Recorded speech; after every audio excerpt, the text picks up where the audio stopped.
नाम धरे जगदीश। जैसे राजा व्यक्तियों में मालिक बन गया, उनका जगदीश बन गया, उनका मालिक बन गया, उसको नरेश कहते हैं। नरेश, नर जमा में ईश, नर जमा ईश, नरेश यानी मनुष्यों का मालिक, मनुष्यों का भगवान। पति अपनी पत्नी का मालिक हो गया, इसलिए वो जगदीश बन गया पत्नी का। तो यहाँ कहते हैं नेबल सबल को जान के तगड़े को भगवान कहने लगे। सबको जो ठाडा दिखे वो भगवान। नेबल सबल को जाने के नाम धरा जगदीश, कहे कबीर जन्म में मरे उनको धरू ना शीश। ये ब्रह्मा विष्णु महेश, ये तो जन्म मरने वाले भगवान हैं, इनको मैं नमस्कार भी ना करूं। ठीक है, इनकी जितनी शक्ति है इनका लाभ अवश्य लेंगे, पर ये हमारे पूज्य नहीं हो सकते और दुश्मन भी नहीं हो सकते, क्योंकि हम तो कीड़ी को भी दुख नहीं दे सकते, हम किसी की निंदा नहीं कर सकते।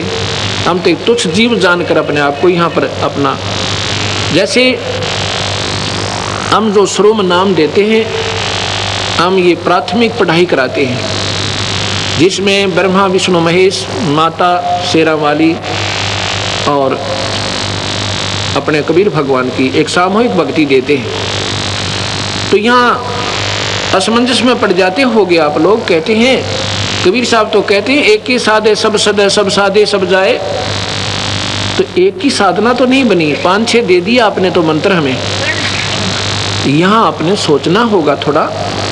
जैसे जो पति भरता पति से राती आन पुरुष नहीं भावे, जैसे पति भरता होती है पत्नी, उसमें उस सामूहिक परिवार में जेठ भी होता है, जेठानी भी होती है, देवर भी होता है, देवरानी भी होती है, और अन्य ननंद भी होती है। उनका सबका आदर करती है, उनको प्यार से बोलती है। उनका जितना, जैसे जेठ को पति पिता के समान आदर देती है, देवर को अपने पुत्र के समान या भाई के समान आदर देती है, ननंद छोटी को अपनी पुत्री के समान आदर देती है, और बड़ी को अपनी बहन के समान आदर देती है। लेकिन जो आदर पति को देती है, जो उसका समर्पण पति में है, उनमें नहीं हो सकता, ना देवर में हो सकता, ना जेठ में हो सकता। लेकिन उनके दुश्मन भी नहीं बनना है, फिर वो पति भरता भी नहीं होती जो एक दूसरे से राग द्वेष लड़ाई झगड़ा रखे। तो हम ये 5 जो मंत्र आपको प्राथमिक देते हैं, ये ऐसे है, ये हमारे परिवार है। ब्रह्मा विष्णु महेश कोई नहीं, ये हमारे इस 3 लोक के राजा हैं। हम इनके नियम के अंतर्गत रह रहे हैं, इनका हमने टैक्स देना है। ये प्राथमिक जो पढ़ाई मैं आपको देता हूँ, ये ऋण मुक्त होगे इस मंत्र पे। यहाँ की सुविधा उपलब्ध होंगी, यहाँ का आपको पूरा लाभ मिलेगा। पर हमारी जो हृदय में जगह अपने इष्ट में रहेगी, जैसे पत्नी की अपने पति में होती है। जब वो घर से अलग होती है, जब उनको न्यारा कर दिया जाता है, भिन्न होते हैं, परिवार से अलग हो जाते हैं, वो फिर अपने पति के साथ चली जाती है। देवर जेठ जेठानी में उसकी कोई श्रद्धा नहीं होती। ऐसे हम यहाँ से जब जाएंगे, हमारा ब्रह्मा विष्णु महेश से कोई लगाव नहीं होगा। हम अपने कबीर भगवान के चरणों में ही अपने पति रूप में उसके स्वीकार करके जाएंगे। हम उसकी आत्मा है। वैसे तो सारी आत्माएं ब्रह्मा विष्णु महेश भी उसी की है, पर ये काल के सरदार बन गए, इसलिए अड़ सरदार कोई बन जाओ, वही भगवान से दूर। कोई भी प्रभुता पालो, छोटी मोटी, कोई सरपंच बन जा, आश्रम का महंत बन जा, या प्रधानमंत्री मुख्यमंत्री बन जा, वो भगवान से दूर हो जाता, उसमें मान बढ़ाई आ जाती है। और यह जीव की सबसे बड़ी दुश्मन है, ये नहीं आनी चाहिए। भगवान का और मान का बिल्कुल खड़ा एक्सीडेंट है। अभिमान नहीं चाहिए हमने, ना मान चाहिए। हम तो नौकर हैं इस दाता के, आपके सेवक हैं सबके। हमारी ड्यूटी ये ला दी, हम अपनी ड्यूटी ये कर रहे हैं। आपकी ड्यूटी है बर्तन साफ करने की, दरी बिछाने की। आप भी नौकर हो, हम भी सेवक हैं दाता के। अपने अपने कर्म बांट रखे, अभिमान नहीं चलेगा। अभिमान रावण का नहीं चला, जिसके पास सर्वसंपन्नता थी, तो अभी अभिमान नहीं चला सके। अभिमान नहीं चलेगा, किसी का भी नहीं चलेगा, चाहे यहाँ पर अरबपति है, चाहे करोड़पति, चाहे कितना सिमरन करता है, चाहे दान करता है। अगर अभिमान कर दिया, वो निष्फल है, उसका किया कया सब खत्म हो जाता है।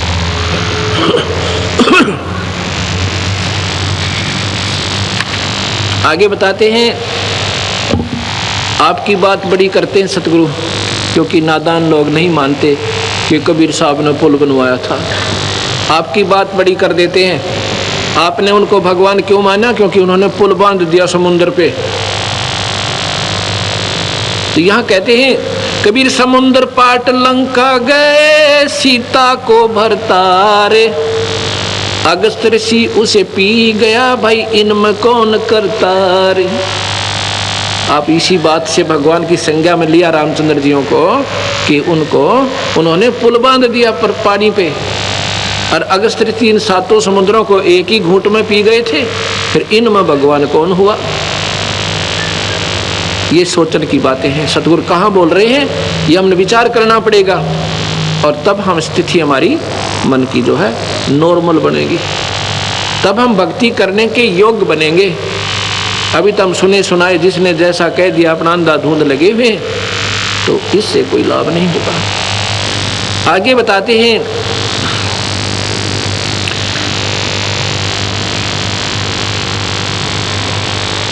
गिरवर धारो कृष्ण जी, द्रोणागिरी हनुमंत।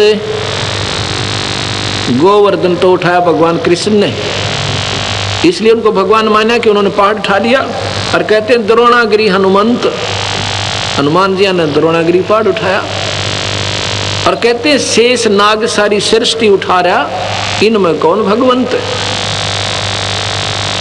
अगर आप ये पहाड़ के ठाल लेने मात्र से उनको भगवान की संज्ञा में लेते हो, भगवान कृष्ण को, तो हनुमान जी ने पहाड़ उठाया द्रोणागिरी, उन्होंने गोवर्धन उठाया था। और तुम्हारे शास्त्र कहते हैं, नादान शास्त्र वो अल्पज्ञ लोग हैं जो कहते हैं कि शेष नाग के ऊपर सारी पृथ्वी धरी है, सारा ब्रह्मांड रखा है। गरीबदास जी महाराज जो कबीर साहब के ज्यों के त्यों मार्गदर्शक रहे हैं, कहते हैं कूर्म ऊपर शेष है, शेष शीश पर धौल, धौल धरतरी ले रहा या पड़ी ज्ञान की रोल। क्या बताते हैं ये अनजान लोग शास्त्रों वाले? कहते हैं नीचे एक कछुआ है, कछुआ कूर्म, उसके ऊपर कहते हैं एक शेष नाग पर है, और शेष के सिर पे एक बैल खड़ा है।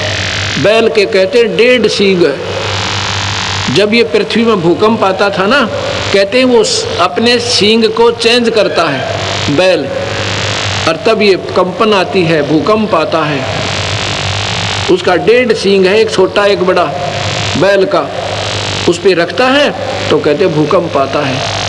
और ये सारी ऐसे पृथ्वी रोक रखी है, बंदी छोड़। कहते हैं ये तुम्हारी भूल भुलैया है, अल्प ज्ञान है आपका, ये सही बात नहीं है। कहते हैं गरीबदास जी कूर्म किसके आश्रय, वो कौन शरण है शेष, ये बटक बीज विस्तार है, कोई समझे ज्ञान नरेश। फिर वो कूर्म किस चीज पे है भाई? कूर्म से शुरू कर दिया तुमने कि कूर्म के ऊपर शेषनाग, शेषनाग के ऊपर एक बैल, बैल पर या सॉरी ब्रह्मांड रखा। वो कूर्म किस चीज पर टिका हुआ है भाई? वो भी तो बता दो। अर्थात ये कोई ज्ञान ज्ञान नहीं तुम्हें, ये क्या है? सतगुरु आगे जवाब देते हैं ये बटक बीज विस्तार है, कोई समझे ज्ञान नरेश, यानी पूर्ण ज्ञानी ही इसका आपको मार्गदर्शन कर सकता है, आपको बता सकता है वो क्या है। ये गलत भी नहीं है शास्त्र, पर समझन की कमी रही। धर्मदासियों ने पूछा ही सतगुरु क्या यह वेद और कतेब गलत है, झूठ है? अक नहीं, वेद कतेब झूठे ना भाई, और नहीं समझे झूठे हैं भाई। जिनको समझे नहीं वो झूठे हैं, उनको सही ज्ञान नहीं था। ये क्या है? जैसे सेक्रेटेरिएट बना रखा है, अब तो हर राजधानी में बन गया, हर मतलब स्टेट में, उसमें 4-4, 5-5, 6-6, 7-7 मंजिल ऊपर नीचे ऑफिसेज की बना देते हैं, ऑफिसरों की। ऐसे उस मंजिल में कोई गांव का व्यक्ति जाता है, उसने कोई कार्य है, उसको कहते हैं ये सेक्रेटरी से दस्तखत करवा के लाओ, नीचे जाओ। सेक्रेटरी कहता है ये दस्तखत मेरे नीचे जाओ, उससे कराओ, मेरे पीए से। और पीए कहता है नीचे तहसीलदार से करा के लाओ। तो वो ऐसे वो नीचे तहसीलदार है, ऊपर सेक्रेटरी का पीए बैठा है, फिर ऊपर सेक्रेटरी है, फिर सीएम बैठा है। गांव वाले पूछते हैं भाई कैसे हैं वहाँ पर अधिकारी लोग, वो बताता है, कहते हैं तहसीलदार के सिर पे पीए बैठा है, पीए के सिर पे जो है मंत्री उसका सीएम बैठा है, तो सेक्रेटरी बैठा है, सेक्रेटरी के ऊपर कहते हैं सिर पे सीएम बैठा है। अब वो समझाने वाला अनजान था, वो तो अपने हिसाब से सही बता रहा था, पर समझ नहीं चूक कर गए। उन्होंने बता दिया कि एक दूसरे के सिर पे बैठे हैं। वो सिर पे नहीं, बीच में और पार्टी सन थी जिसका सपोर्ट न्यारा था। ऐसे ये लोग जैसे बीच में, या गुरुत्वाकर्षण कहो, इसको प्रानंदनी शक्ति कहा सतगुरु ने। इसकी शक्ति के आधार से ये न्यारे न्यारे पार्टीशंस हैं और अपने अपने स्थान पर ये टिके हुए हैं, ये ईश्वरीय शक्ति से रुके हुए हैं। यहाँ कहते हैं इनको कोई जानकारी समझे, बटक बीज विस्तार है, कोई समझे ज्ञान नरेश। एक वट वृक्ष होता है, वहाँ जड़ से चलती है, लंबा टाला पहुँच जाता है, मानो 100 फुट लंबा, 50 फुट लंबा, वो वहाँ टहनियाँ भी नीचे को आ जाती हैं। वो कि ये कहाँ पे रुका हुआ है? ये रोकने वाली एक मूल और है पेड़ जो जिसको सबको रोके हुए है। ऐसे ये शक्ति सतगुरु की ये सारे ब्रह्मांडों को रोके हुए है। ये कबीर भगवान की शक्ति है जो सबको रोके हुए है। आगे बताते हैं, बंधन काटे विपत में, कठिन कियो संग्राम, चिन्हो रे नर प्राणिया, ये गरुड़ बड़ो अकराम। अब आगे सुनो आपके भगवान की। कहते हैं एक बार एक संत ऋषि ने एक ने साधना कर रखी थी नाग देवता की। उसने कहते हैं नाग फांस एक उसको शस्त्र दे दिया था।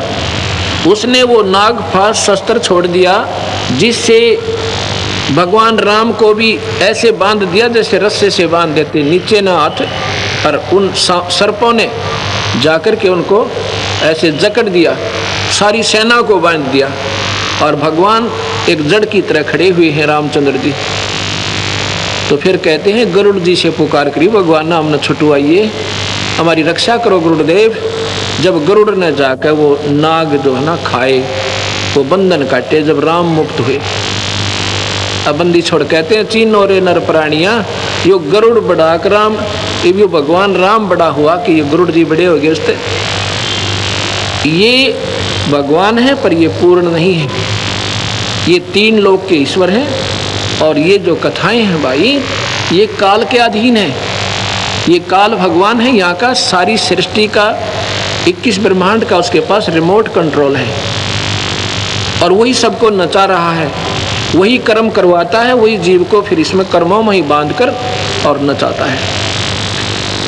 अब आप देखिएगा, एक समय की बात है, भगवान रामचंद्र जियों की पत्नी को रावण ने उठा लिया था, और भगवान को मालूम नहीं कि उसकी पत्नी ने कौन उठा ले गया।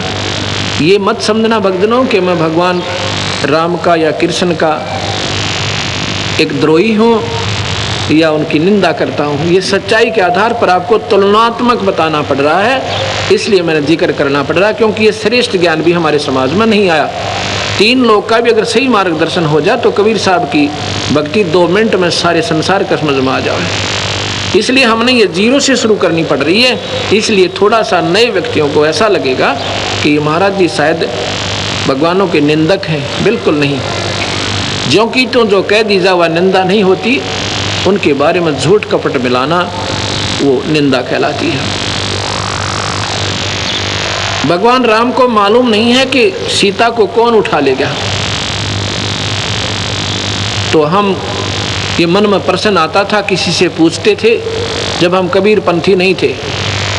मैं तो सन 1988 में ये नाम लिया, और सन 1993 के लास्ट में, यानी लगभग 9वें महीने में, सितंबर में, गुरुदेव ने ऐसे तुरंत बुला कर, 110-12 साल की आयु थी मेरे गुरुदेव की उस समय, और मैं तो अपना नौकरी करता था,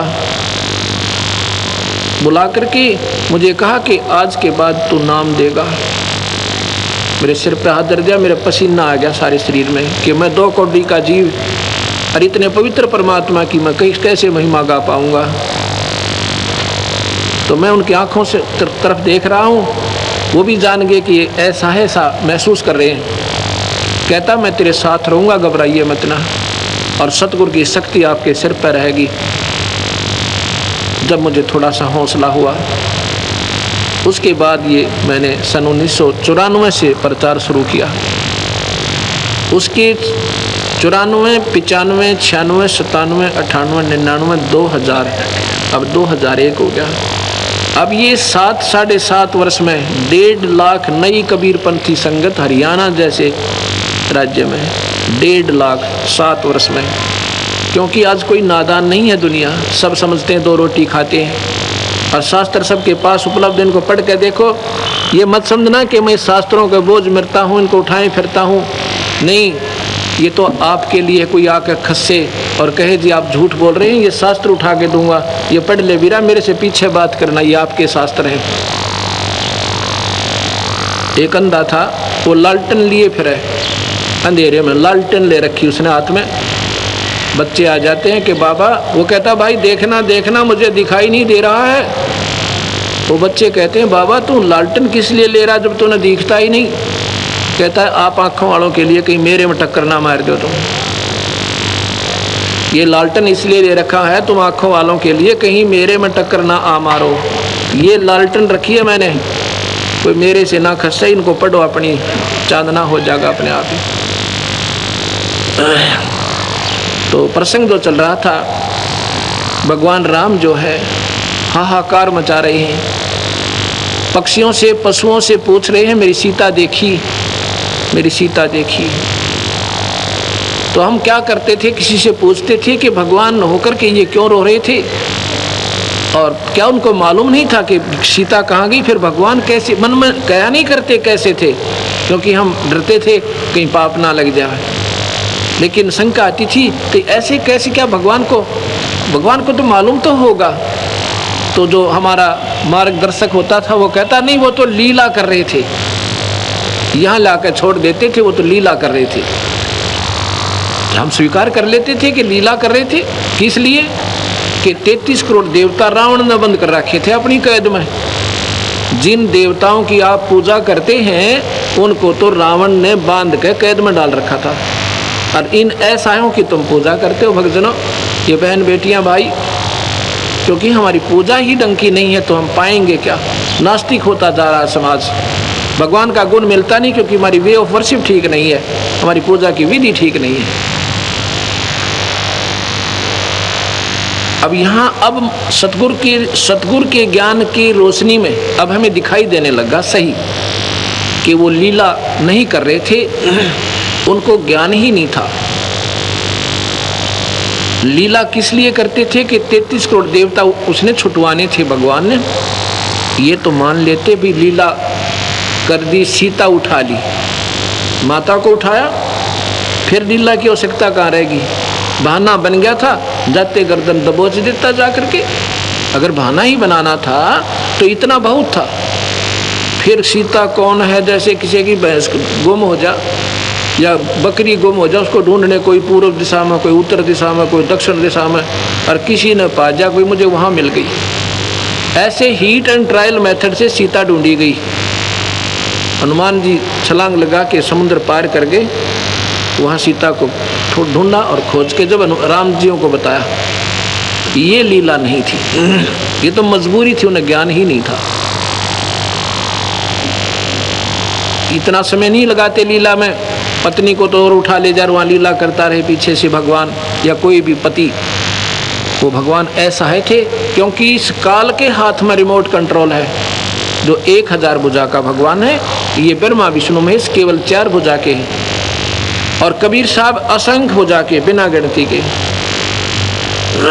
4 भुजा का प्रतीक समझो 4 हॉर्स पावर, ये 4 हॉर्स पावर के समझो।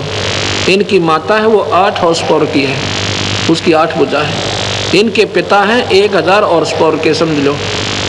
एक कंपेरेटिव एग्जाम देता हूँ आपको, एग्जाम्पल देता हूँ। और कबीर साहब पावर हाउस समझो, वो थर्मल प्लांट जहाँ से बिजली मैन्युफैक्चर होती है, बनती है।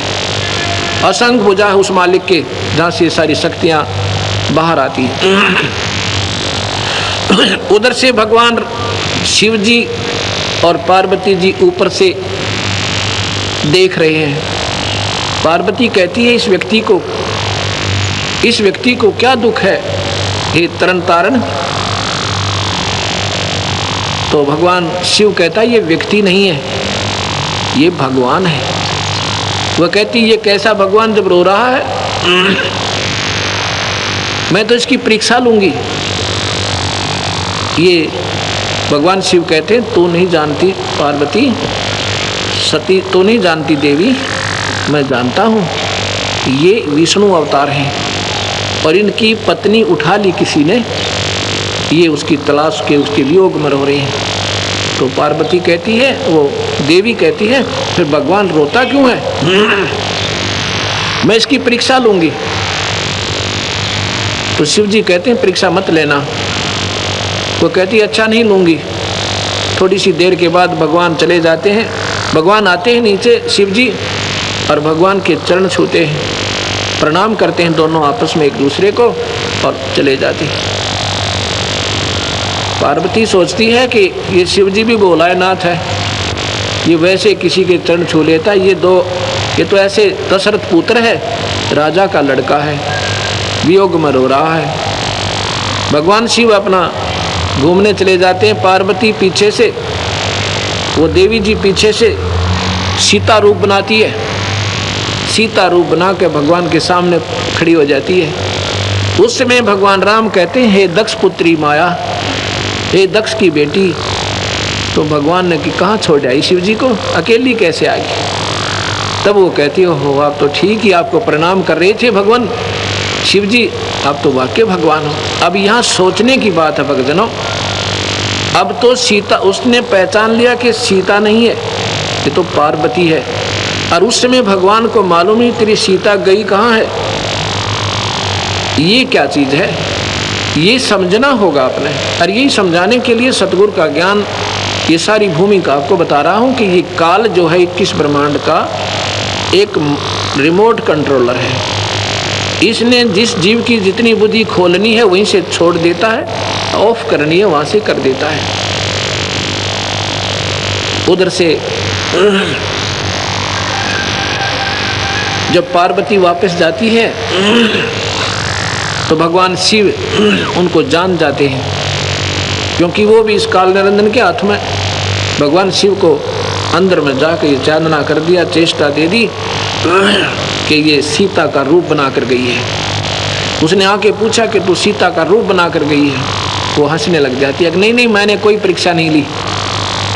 तो भगवान शिव ने पार्वती को हृदय से उतार दिया, उसको पत्नी रूप में स्वीकार नहीं किया।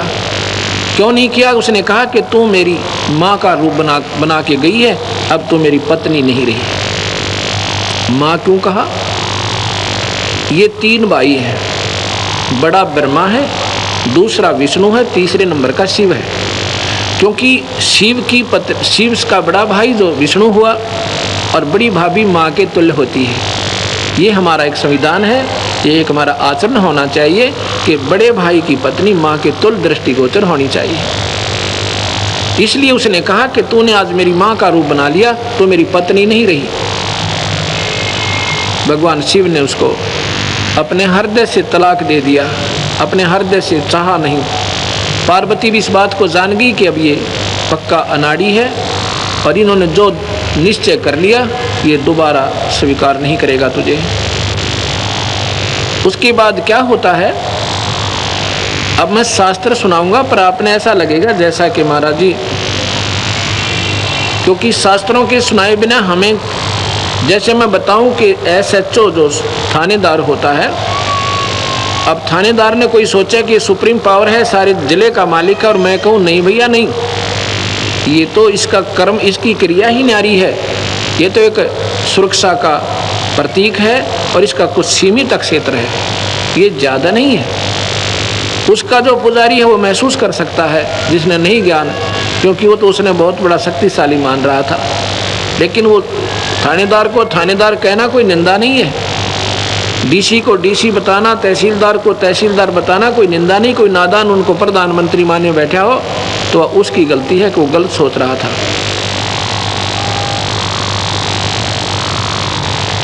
उसके बाद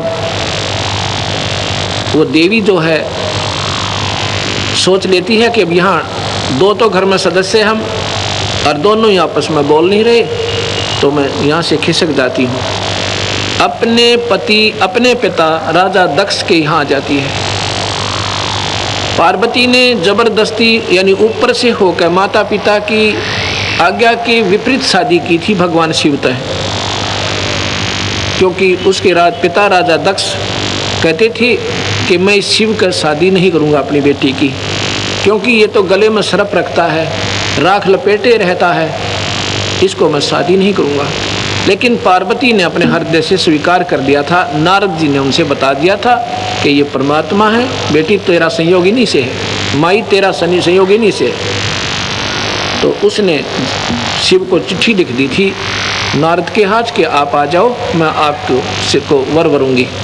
तो भगवान शिव चले गए थे, राजा दक्ष की नहीं बसाई थी, तो पार्वती ने उसको लड़की उस देवी ने उनका माला डाल दी थी, यानी भगवान शिव ले आए थे पत्नी रूप में।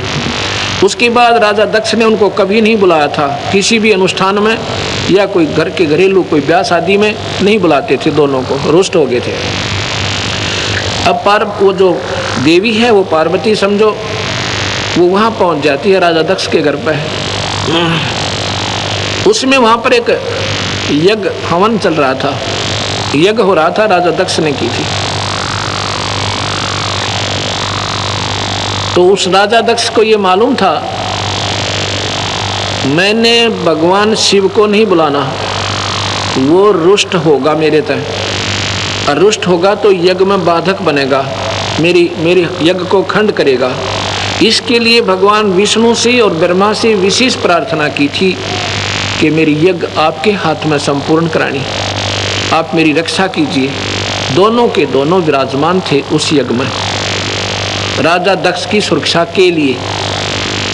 उधर से जब वो देवी जाती है, वहाँ पर क्या कर रखा था कि जो रिश्तेदार बहनों के बटेऊ, लड़कियों के बटेऊ यानी पति, वो जो आए हुए थे या कोई गणमान्य महापुरुष आए थे या कोई सिद्ध पुरुष ऋषि थे, और जो नहीं आए थे जिनको आमंत्रित किया हुआ था, उनके आसन लगा रखे थे न्यारे न्यारे, और जो रिश्तेदार नहीं आया था उसका हिस्सा सबके सम्मान न्यारा न्यारा उसके खाली स्थान पर, उसके आसन पर रखा जा रहा था। पूजा भी और उसके कपड़े भी, जो कुछ भी उसमें वो पुरोहित आदेश देता था। लेकिन भगवान शिव का उसने देखा, देवी ने घूम कर चारों तरफ, भगवान शिव का ना कहीं आसन था और ना ही उनका हिस्सा निकाला हुआ था। इस बात से बहुत अक्षुब्ध हो जाती है देवी, बहुत नाराज हो जाती है, अपनी माँ के पास जाती है, क्योंकि बेटी का माँ के ऊपर ही जोर चला कर है। माँ के पास जाके कहती, माँ ये तुमने क्या कर रखा है, आपने अपने दामाद का ना कहीं हिस्सा रखा है ना उनका आसन दिया है, ये तुमने गलत किया है। अब माँ कहती है, बेटी मैंने तेरे पिता से प्रार्थना की थी पर वो नहीं माना, वो कहता है इस लड़की ने मेरे साथ मजाक किया है, मेरी बेइज्जती करवाई है, मन मर्जी से शादी की है, अब मैं उनको ना बुलाऊं ना उनका हिस्सा रखूं। बेटी ना तो तू मानी मेरी बात, ना तेरा पिता मानता, अपने पिता से पूछो जाके। राजा दक्ष के पास जाती है, पिताजी आपने अपने दामाद को आमंत्रित नहीं किया। तो राजा दक्ष कहता, तुझे किसने किया, तू क्यों आई यहाँ पे? ऐसा क्योंकि इससे हमें थोड़ी शिक्षा चाहिए कि हमने कभी भी किसी से अभद्र व्यवहार नहीं करना चाहिए। आगी थी बच्ची, कोई बात नहीं, प्यार देते, कोई बात ना बेटा, अपना कारण बताते, प्यार से कहते। लेकिन कहा कि तू किसने बुलाई थी यहाँ पर, बिना बुलाए नहीं आना चाहिए किसी के यहाँ पर। पार्वती ने सोचा कि इस जीने से मर जाना अच्छा है। वो देवी जो है हवन कुंड बड़े बड़े बनवा रखे, उसमें नो पूरा घी डालें और लपट जामे ऊंची ऊंची अग्नि की, उस हवन कुंड में गिर जाती है, आत्महत्या कर लेती है। आत्महत्या कर लेती, उसके बाद उनको सती की पदवी दे दी गई कि वो सती होगी। उनको सती जी कहा जाने लगा। उधर से भगवान शिव ने इस बात का ज्ञान हुआ कि ऐसे ऐसे पार्वती का अनादर हुआ सती जी का, और उन्होंने आत्महत्या कर ली। कहते हैं भगवान शिव ने अपने बालों से एक बाल पाड़ा जटा से और जमीन पर पटक दिया। ये शिव पुराण रखा मेरे पास, तो ये ना समझना कि महाराज जी भगवान की वैसे अपने घर पे कथा गाते होंगे। ये शिव पुराण मेरे पास रखा, इसमें न्यू का न्यू लिख रखा है। उसने एक बाल पाड़ा, जमीन पर पटका, उसमें से कहते हैं एक कालभद्र की उत्पत्ति हुई, वीरभद्र की। डील डोल बहुत ऊंचा लंबा चौड़ा, और कहता आदेश तो भगवान क्या करना है। भगवान शिव ने आदेश दे दिया कि राजा दक्ष की गर्दन उतार दे जाके, सारी ले जा, भूत प्रेत ये सब सेना तेरे साथ हैं, ये गण सबको ले जा। अब सबको लेकर वीरभद्र चल पड़ता है। राजा दक्ष के सभा में इस बात का ज्ञान हो जाता है कि वीरभद्र आ रहा पूरी सेना लेकर और तबाह मचा देगा। सब राजा लोग खिसक जाते हैं, चले जाते हैं। भगवान ब्रह्मा भी और विष्णु भी वहां से चलने की तैयारी करते हैं। उस समय राजा दक्ष कहता है, ब्रह्मा और विष्णु तो प्रार्थना करते हैं कि भगवान मैंने आपकी आड़ लेकर, आपकी ओट लेकर, आपका सहारा लेकर मैंने यज्ञ शुरू किया था, आप तो मत जाओ, आप तो मेरी रक्षा करो। ब्रह्मा कहता नहीं भैया नहीं, वीरभद्र के सामने कौन अपना सिर कटवावे, हम नहीं रुकते। ब्रह्मा तो चले गए। कहते भगवान विष्णु रुक जाते हैं काफी आग्रह करने से। तो वहां क्या होता है, वीरभद्र आ जाता है, विष्णु जी की और वीरभद्र का आमना सामना हो जाता है। वीरभद्र ने भगवान के तीर मारा, और कहते हैं भगवान जो है विष्णु जी स्तब्ध हो गए, मूर्तिवत हो गए, हिले टहले नहीं जा रहे। फिर वेद मंत्र बोलने वालों ने वेद मंत्र बोलकर भगवान की सतबता दूर करी। फिर भगवान विष्णु भाग गए। न्यू का न्यू लिख रखा है इस जीव पुराण में। अब यहाँ से इस भगवानों की समर्थता, इनकी सर्वशक्तिमान होने का प्रमाण शास्त्रों से ही बता रहा हूँ आपको। ये कितने सर्वशक्तिमान हैं और कितने ये समर्थ हैं। ये तीन लोक के ईश्वर हैं, ये चार भुजा के भगवान हैं। इनमें जितनी शक्ति है आम जीव से ज़्यादा है, क्योंकि ये परमात्मा है। आपको परमात्मा की भी सब परिभाषा बतानी पड़ेगी। परम माने श्रेष्ठ, उच्च आत्मा है। ये आम जीव से उच्च आत्मा है, श्रेष्ठ आत्मा है, उत्तम आत्मा है। इनमें दयालुता भी ज़्यादा है, इनमें सहनशीलता भी ज़्यादा हमारे आम जीव से, इसलिए इनको परमात्मा कहते हैं। श्रेष्ठ आत्मा, उठी हुई आत्मा, उच्च आत्मा। और इसलिए इनको इन तीन विभागों के मालिक बनाया जाता है। जैसे IAS ऑफिसर होते हैं, उन्हीं को उस पदों पर रखा जाता है, अन्य को नहीं रखा जाता। ये परमात्मा ये हमारे से परम है, आम जीव से परम है, इनसे परम इनके पिता है परमात्मा, जो 21 ब्रह्मांड के मालिक हैं। उस 21 ब्रह्मांड की परमात्मा से और ऊपर एक परमात्मा है, वो परब्रह्म है, वो अक्षर पुरुष है। अक्षर पुरुष से ऊपर भी एक और परमात्मा है, इनसे भी श्रेष्ठ आत्मा है, वो कबीर भगवान है, जो सब परमात्माओं के परमात्मा है। ये परमात्मा की परिभाषा आपके समझ में आ गई होगी। तो भगवान वीरभद्र जो है आगे जाके, भगवान तो भाग गए, वीरभद्र ने राजा दक्ष की गर्दन काट दी। ऋषियों ने प्रार्थना की शिव जी के पास जाके, आपके ससुर को जीवित कर दो। हाहाकार मच गई। कहते हैं जाओ एक बकरे का, किसी भी प्राणी का सिर ले आओ काट के। बकरे का सिर काट लाए भगवान शिव ने और राजा दक्ष की गर्दन पर जोड़ दिया। ऊपर से मुंह बकरे का हो गया और जीवित हो गया राजा दक्ष। फिर जाकर के भगवान ने पार्वती को ढूंढा, कहाँ है वो जली हुई। उनका अस्थि पिंजर कंकाल पड़ा था, जला हुआ, बाहर निकाल दी थी तुरंत ही। उसका सारा हाड़ चाम, सारा चाम और मांस जल चुका था। केवल हाड बकाई थे, बोन्स बकाया थी, केवल हड्डियां थी। उस अस्थि पंजर को शिवजी पार्वती समझ के इतना उसके अंदर मोह उत्पन्न हो गया, इतना मोह उत्पन्न हो गया कि अंधा हो गया। उस कंकालों को उठाकर भगवान 10,000 वर्ष तक शिवजी ऐसे हाहाकार करता हुआ, रोता हुआ, पार्वती पार्वती बिलखता हुआ घूम रहा है और उसको अपने छाती से दूर नहीं कर रहा। अब यहाँ सतगुरु महाराज कहते हैं, इस काल भगवान ने ये 5 विकार जीव का लगा रखे हैं, काम, क्रोध, मोह, लोभ और अहंकार। कामदेव है विषय वासना, जो संतान उत्पत्ति होती है जिससे, उसको काम कहते हैं, सेक्स जिसे कहते हैं। इसमें 10,000 हाथियों जितनी ताकत है, 10,000 एलिफेंट पावर। और फिर उसके बाद क्रोध, इसमें 15,000 हाथियों जितनी ताकत है। और फिर काम, क्रोध, लोभ, इसमें 20,000 हाथियों जितनी शक्ति है। और मोह के अंदर 30,000 हाथियों की शक्ति है। इतना हमारे अंदर ये 5 कैप्सूल दे रखे हैं हमारे अंदर काल ने, ये 5 इंजेक्शन लगा रखे हैं जो समय समय पर जीव को नचाती रहती हैं। ये जीव के बस का नहीं है। ये तो सतगुरु कबीर भगवान जो इनसे ऊपर की शक्ति है, उसकी साधना से विकार नॉर्मल होते हैं, उस सतनाम के सिमरन से ये नॉर्मलाइज होते हैं। नहीं तो आम जीव को झूठी सुख की साधना करके चाहे मैं इनको खत्म कर लूँ, कभी नहीं होगा। ये प्रमाण मैं इसलिए दे रहा हूँ, इसमें कई आपको प्रश्न आपके सुलझेंगे।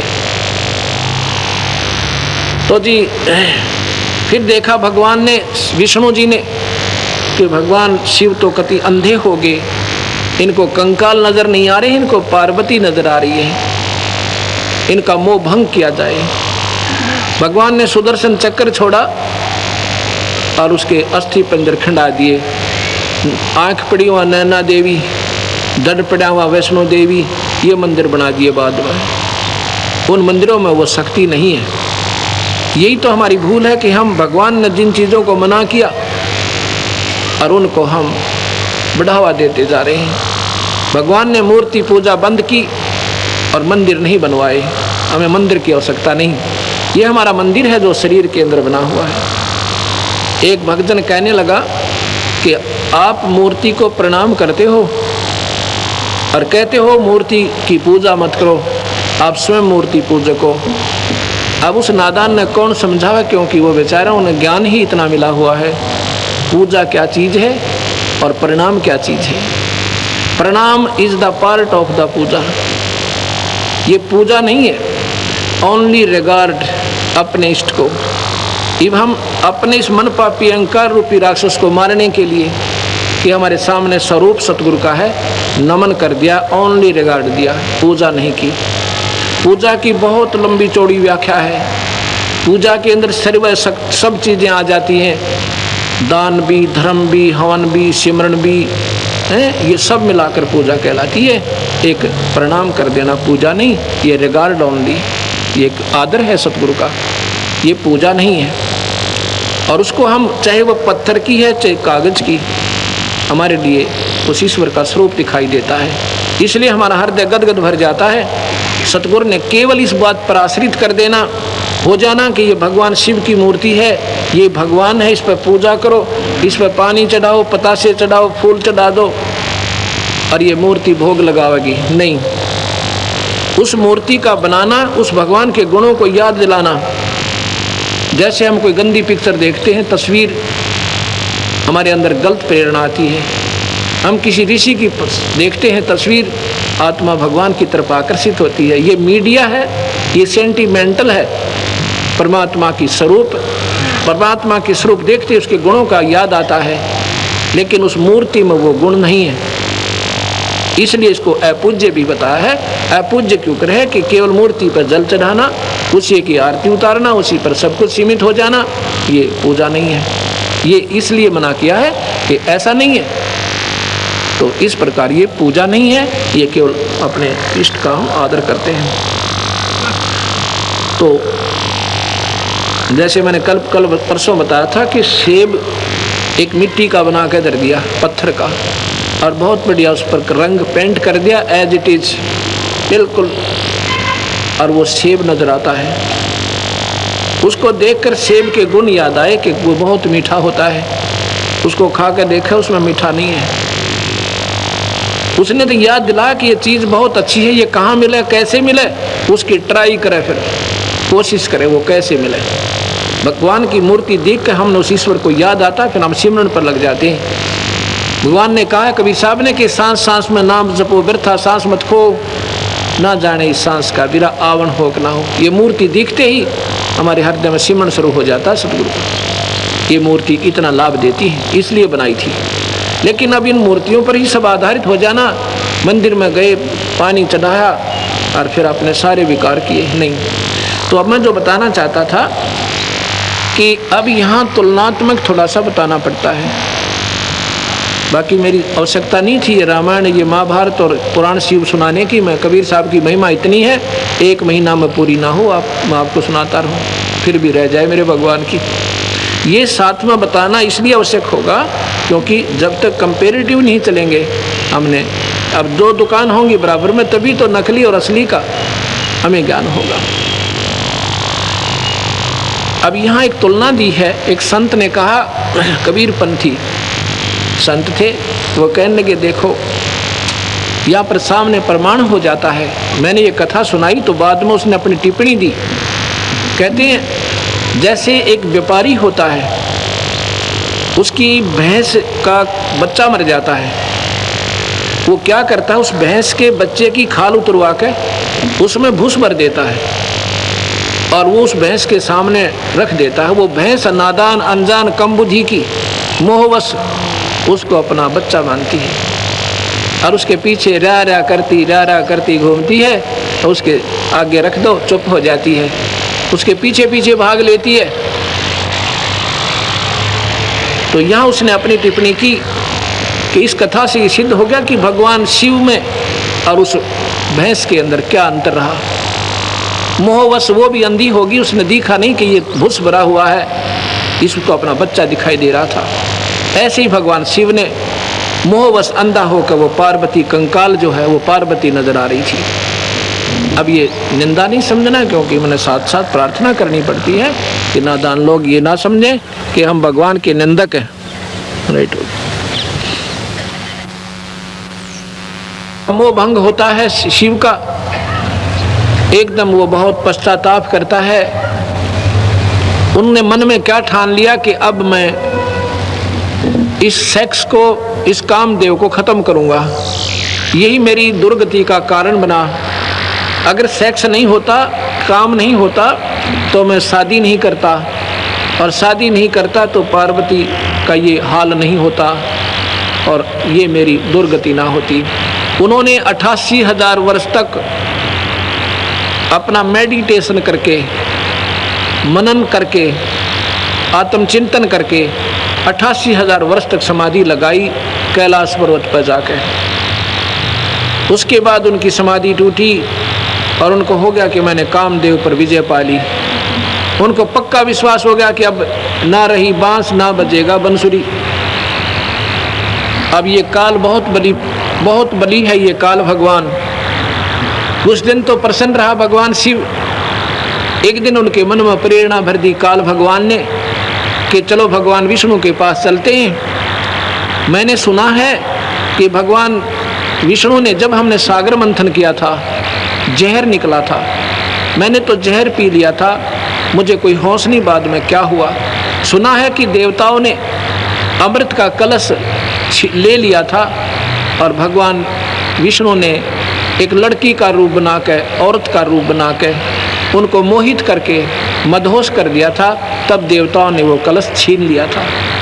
उस रूप में भगवान बहुत सुंदर लगे होंगे, वो रूप देखना चाहिए। भगवान विष्णु के पास आ जाते हैं, आदर सम्मान हुआ, विराजमान हो गए। भगवान विष्णु कहते हैं आज बहुत दिनों में दर्शन दिए। तो कहते हैं मैं तो 88,000 वर्षों के बाद साधना करके आया हूँ। अच्छा जी, बहुत अच्छा। क्या किया? कि मैंने जो है अपने काम वासना पर काबू पा लिया, इंद्रियों को कंट्रोल कर लिया। विष्णु जी बोले तभी तो नजर नहीं आए बहुत दिन तक। कहाँ, इसी कारण में गया हुआ था। कुछ देर के बाद प्रसन्न करते हैं भगवान। कहाँ, विष्णु जी कहते बोलो, मेरा एक जिज्ञासा है, मेरी एक प्रार्थना है। क्या? कि आपने जब देवताओं से वो कलश छीना था अमृत का, सुना है आपने एक मोहिनी रूप बनाया था सुंदर लड़की का। कहाँ बनाया था? न्यू बना, वो मान नहीं रहे थे, वो लड़ने को तैयार हो गए थे। हम कमज़ोर थे, वो ज़्यादा शक्तिशाली थे। तो आपने क्या किया था? अपने मोहिनी रूप बनाया था। हाँ जी, ये भगवान वो मोहिनी रूप मुझे एक बार फिर दिखा दो, एक बार फिर बना के दिखाओ। मुझे तो याद नहीं, क्योंकि मैं तो नशा हो गया था मेरे को जहर का, और मैं नहीं देख सका ये सारी लीला। विष्णु कहने लगा, भोलेनाथ ये बार बार थोड़ा ही बनाया जाता, कोई समय था जब बनना पड़ गया, अब थोड़ा ही बनूंगा मैं। अक नहीं, मुझे एक बार वो रूप दिखाओ। अरे नहीं तो मैं ये बैठा तेरे बार ने आ गया, आपके द्वार से मैं तो हिलता नहीं। विष्णु जी ने सोचा ये तो समाधि भी 88,000 वर्ष लगा लेगा और द्वार पर तो हटा नहीं, इसलिए इसको भाई यहाँ से चलता करो, इसकी शर्त पूरी करता हूँ। कहता अच्छा जी। इधर उधर की बातें करी। कहते यूँ तो मुझे शर्म आती है, मैं अंदर जाता हूँ फिर बन के आऊँगा, अग जाओ तो। वो तो अंदर चले जाते हैं, बाहर बैठे हुए थे। इतने में भगवान दूसरी तरफ जंगल में एक सुंदर लड़की के रूप में दिखाई देते हैं। और भगवान भी शिव ने देखा इधर उधर कोई देख तो नहीं रहा है, उठ के उस लड़की के पीछे भाग लिए। ऐसा शिव पुराण में लिखा हुआ है। उस लड़की के पीछे भाग लिए जो बहुत अश्लील वस्त्र पहने हुई थी, अर्धनगर शरीर था। वो लड़की आगे आगे, भगवान शिव पीछे पीछे। काफी दूर भाग के उसका हाथ पकड़ लिया। उससे पहले भगवान की बुरी हालत हो चुकी थी शिव की, ऐसा शिव पुराण में लिखा, मैं यहाँ वर्णन भी नहीं कर सकता आपके सामने। और जब हाथ पकड़ा तो भगवान विष्णु अपने स्वरूप में आ जाते हैं। उनका स्वरूप देखकर शिव जी कहते हैं तेरी लीला तू ही जाने है। विष्णु बोला तू कह रहा था मैंने 88,000 वर्ष हो गए और साधना कर ली, इंद्री जीत ली, क्यों पागल हो रहा बावड़े, इसमें कुछ ना दे रहा। ये काल बलि जो है इन सबको नचा रहा है। गरीबदास जी कहते हैं, कबीर साहब समझो गरीबदास इनकी एक ही, क्योंकि जो सतगुरु के शिष्य हैं वो उन्हीं की बोली बोला करते हैं। गरीबदास जी ने लिखा है कि सरंग भरंग कुरंग मतंग भरंग और सरंगा इंद्री पांच ठगो तिस अंगा। इसका क्या तात्पर्य है? शब्द सप्रस रूप रस गंध, ये 4 विषय हैं हमारे, जो इस काल बलि ने इस जीव के ऊपर ठोप रखे हैं, इनको ये नचा रहे हैं। फिर कहते हैं तुम रे संग पांचों प्रकाशा, योग युगत की झूठी आशा। एक विषय के वश होकर शब्द, ये कान का विषय है, मीठे मीठे शब्द या गाने सुनना ये भी विषय है। जब इन विषयों से भी आपकी आत्मा दूर हो जाएगी और भगवान के चिंतन में, उसके सिमरन में, उनके गुणों में बैठकर रोना शुरू करोगे, तब आपकी आत्मा भगवान की तरफ अग्रसर हुई है। नहीं तो ये मीठी मीठी आवाज़ें सब सुन सुनकर राजी हो जाते हैं। पद गाया मन हर्षिया और साखी कहा आनंद, सो तत नाम न जानिया, गढ़ में पड़ गया फंद, ये कबीर साहब कहते हैं। कुरंग, कुरंग कहते हैं हिरण को। हिरण में कान का विषय होता है। वो कान के एक शब्द करता है शिकारी, उस शब्द की ऐसी एक सारंगी से तान बनाता है और वो उसके वश होकर प्राण त्याग देता, उसके चरणों में जाकर के टिक जाता है, मत्था टेक देता है, अपनी जान खो देता है, वो विवश है।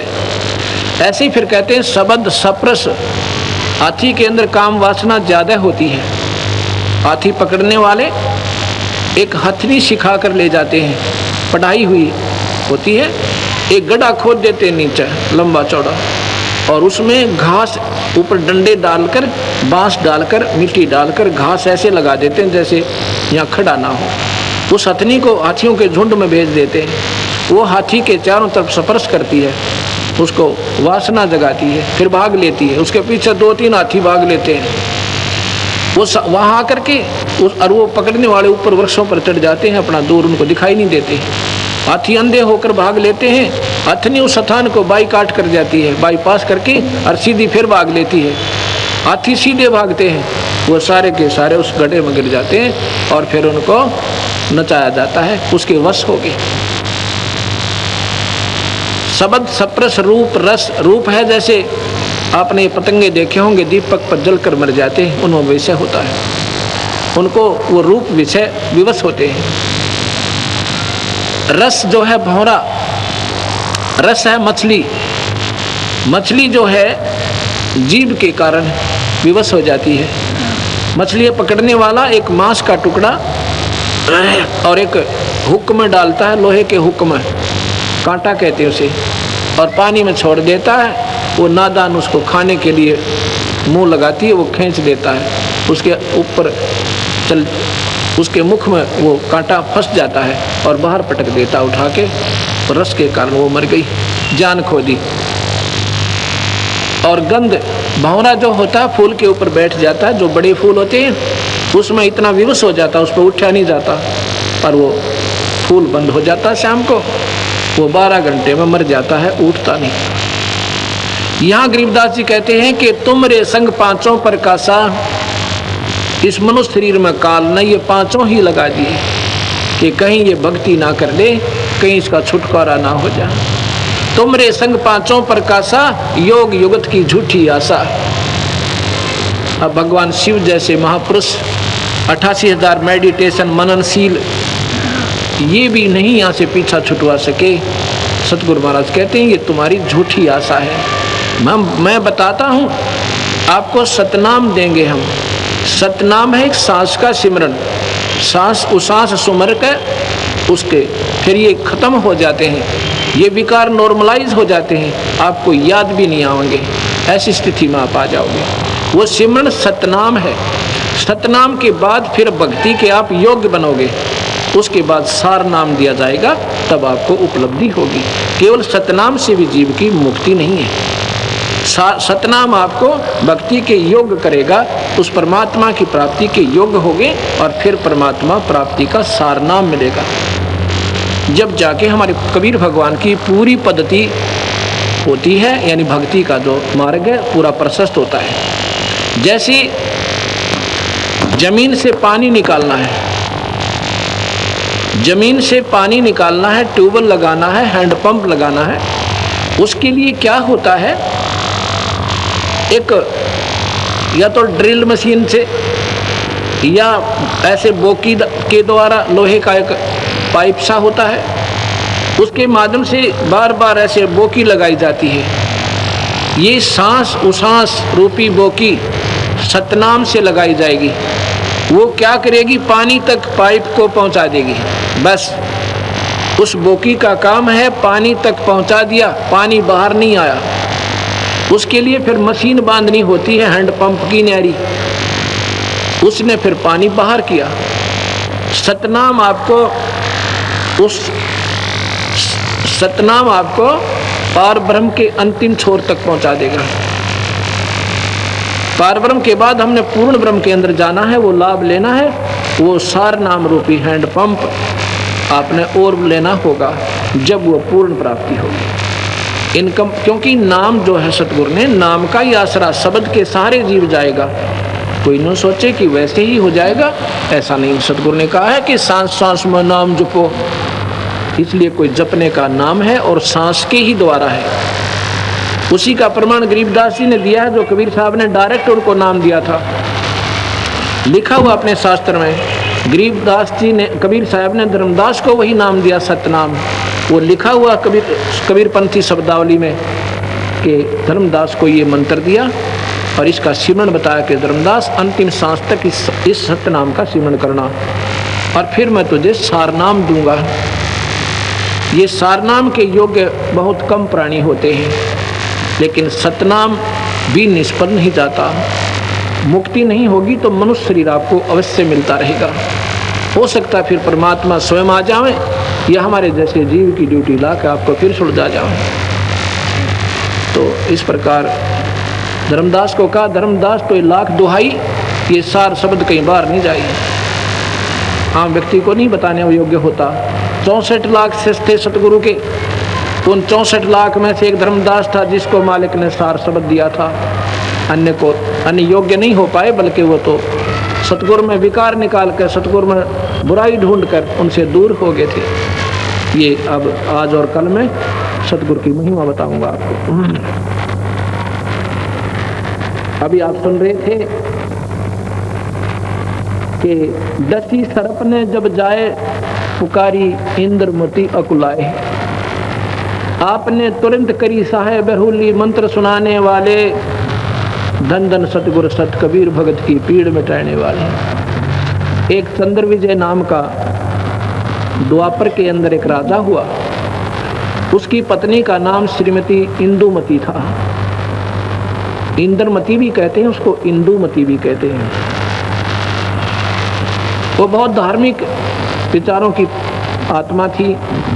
अब जैसा भी उनको मार्गदर्शक कोई गुरु मिला था, उसने कहा कि एकादशी का व्रत रखा कर बेटी, और संतों का आदर करा करो, आए संत को भोजन करावे, इससे तू फिर रानी बन जाएगी। कभी जब आपका 84 लाख जूनी भोगने के बाद कभी मनुष्य शरीर मिलेगा तो आप फिर रानी बन जाओगी, ऐसा पुण्य करना। क्योंकि यहाँ का संविधान है कि जीव करे का किए हुए का कर्म ही भोगेगा, उसमें फेर बदल नहीं होता। उसके आधार पे ये आज पुण्य करते हैं तो कभी जब मनुष्य शरीर होगा इनको दे देगा काल भगवान।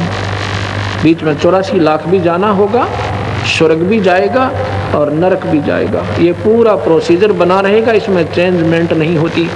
और सतगुरु महाराज इसमें पूरा चेंजमेंट कर देते हैं।